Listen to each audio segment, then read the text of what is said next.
Hello and welcome to Seton Hall Pirate TV's recap of women's basketball versus Lehigh. I'm Ryan Johnston. I'm joined here by Ryan Henry. Ryan, how are you doing tonight? I'm doing great tonight. Great win by the Pirates. The men's team is playing against Michigan right now, and we're hoping they can secure a W as well.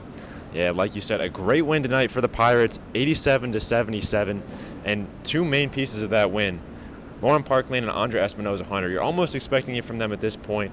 Espinoza-Hunter dropped 22 points. Lauren Parklane dropped 20 and 7 assists in the win. What did you see from them tonight? I think this was the most complete game by the duo because the previous three games, it seems like one of the two duo was doing well while the other one was struggling. Today, both of them did well. Andra Espinoza-Hunter finished with a double-double. Lauren Parklane also added 20 and 7, so they both had great complete games, I think, for the first time in this early season. Yeah, and Lauren Parklane was very hyped towards the end, too. The free throws that Lehigh missed at the end, she was really talking trash. Moving on a little bit, though, this Lehigh team, they really made their mark at the three-point line, especially early in the first half. Do you see that as an issue for Seton Hall moving forward on teams like Iowa, Iowa was the 5th seed in the NCAA tournament last year? They can shoot the ball. Yeah, I mean, they also had concerns in their previous game against Fordham of giving up the three-pointer. Coach Mazzella at the postgame wasn't as concerned, but I think, you're giving up 30 shots from behind the arc. A lot of them were open looks. If you play against a team that's hitting their stride, it's going to be disastrous. But overall, I think they played a solid defensive game, but I am a bit concerned about their three-point shooting. And one thing that you were especially harping on for them at the beginning was their rebounds and their effort, especially on the glass. They out-rebounded Lehigh by a considerable amount tonight. I think it was 8 rebounds in total. They were up 8 rebounds at halftime. Can you talk a little bit about the effort that you saw from Seton Hall tonight and how much it improved from the Fordham game? Oh, it improved significantly, Ryan Johnston. They were fighting after second chance opportunities. They were diving after loose balls. They were boxing out their opponents. This was a great game, a great bounce-back game. They really struggled on the rebounding end against Fordham. They did a great job against Lehigh tonight. And one player I really want to highlight is Maya Jackson. She had an absolutely electric opening to the second half. She finished with 13 points on the evening, but it was really the second half where she made her mark. She was struggling a bit in the first half. Do you think this is something that she can continue moving forward?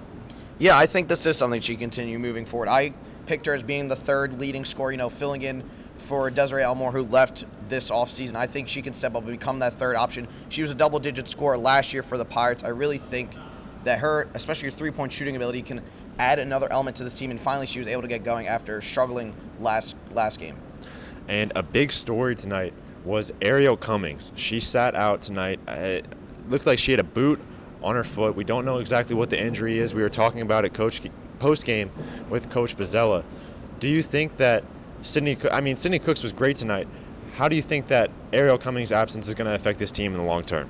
Ariel Cummings provides a rim-protecting presence inside. She also provides rebounding, which we mentioned against Fordham they really struggled with, and this might be a problem all season, even though they did well tonight. But she adds an element of rim protection on the defensive end, but also rebounding. Yeah, and Sydney Cooks really stepped up in her absence tonight. 14 points, I believe, was the end total for her. But looking ahead once more to Iowa, they're going down to Cancun. They're going to have a nice 9-day stretch before they take on Iowa. How do you think that game is going to go?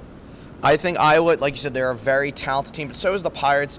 If they can play similar to how they played tonight, I think they can be in any game, especially given the talent on the roster, especially with Andra Espinoza-Hunter and Lauren Parklane. They're two of the top players at their position in the country, but they really need to play an almost perfect game to beat Iowa.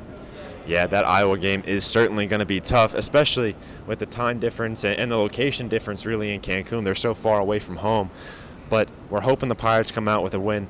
That will do it for this post-game recap. Once again, I'm Ryan Johnston. I'm joined alongside Ryan Henry here in historic Walsh Gymnasium, where the Pirates just took the win over Lehigh, 87-77.